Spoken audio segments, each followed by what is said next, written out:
Hello, my name is Kerry Britton and I'm a Year 4 teacher at Chatswood Hills State School, and I've been asked to talk to you about my journey into deep learning and more specifically into SOL lessons. So at the start of the year, David, our principal, spoke to us about what deep learning might look like in our classroom, and I wasn't quite sure where to begin or what it would look like in my room, and I went for a visit to Kimberley Park State School and saw Yvette working with her Year 5-6 group doing a SOL lesson. And that was the beginning of my journey into deep learning and SOL lessons. I was a little bit hesitant to start with to explore deep learning with my particular class group because they are fairly challenging. We have a lot of students with diverse needs in our classroom and are a particularly difficult behaviour group. And so wasn't sure exactly how this was going to work in our classroom with so many students with hard needs within our room and difficult behaviours. So I emailed David and I said to him, I'm just going to give it a go. I'm just going to get started and see how it works in our room.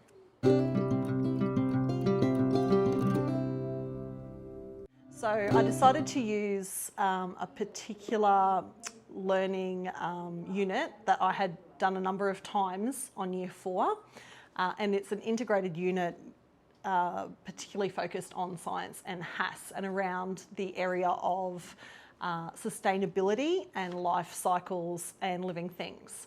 And I decided to use that because I had a very well integrated unit with lots of aspects to it, and that would feed our English unit and our persuasive writing. So I began my journey into SOL by setting up the rules within the classroom and showing the kids the rules for a SOL lesson. And then we watched our first stimulus video around whether we have a positive or negative effect on the environment. Then the students got into groups and they started with a PMI on that topic. And the level of engagement immediately on that task was mind-blowing. And I knew that I had found a way to engage my students in learning because they were hands-on, they were able to take the learning in whatever direction they wanted, and they were working collaboratively.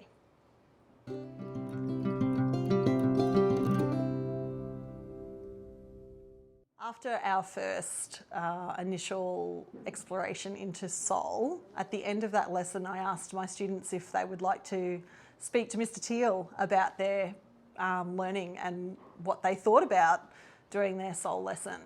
And I have to say that almost every student in my class wanted to go and speak to Mr. Teal about this new style of learning and how much they loved it. Having the freedom to take their learning in whatever direction and to work with whoever they wanted was a real plus for our students in our class. Since then, they have probably moved away from just wanting to work with their friend into making more selective choices about who they can work with and who they should work with in their group. And to not necessarily go with their friend, but to go towards someone who is taking the learning in a direction that they would like to go in. And that's been a real positive in terms of just seeing their progress in terms of them being a responsible learner in the classroom.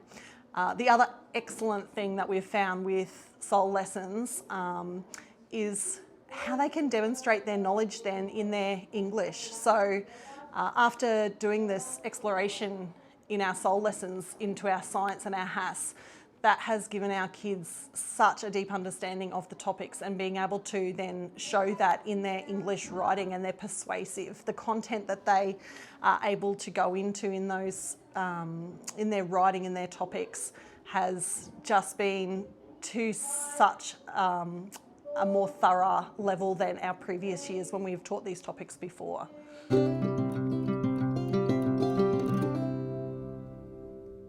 All right, so deep learning in our classroom has really reinvigorated my teaching partner Wendy and myself in terms of our enthusiasm for teaching and learning in our classroom. I think the thing that has resonated so beautifully with me in terms of this style of learning in my classroom, and perhaps for Wendy too, is that we're both early childhood teachers trained. And so it really makes that connection back to going back to what does the student want to learn? What is their interests? And them taking ownership over that and then having a hands-on learning experience where they get to drive their own learning and decision making around what do I need to know, where do I go to get that, and taking that next step in their learning. It's really student-centred, and that really resonated with both of us being early childhood teachers.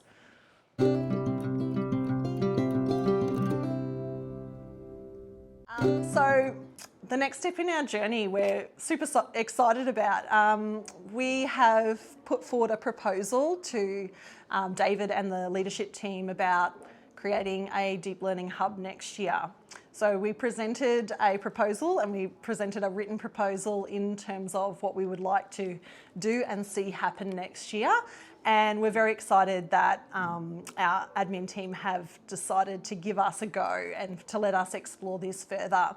And so next year we're creating a hub in a block in our senior school for a year 5, 6 and 6 classroom combined. And we're really excited to take this journey and to see how we can just get deep learning even more embedded in our school and to create a culture within our school around deep learning and where to next for our journey at Chatswood Hills State School.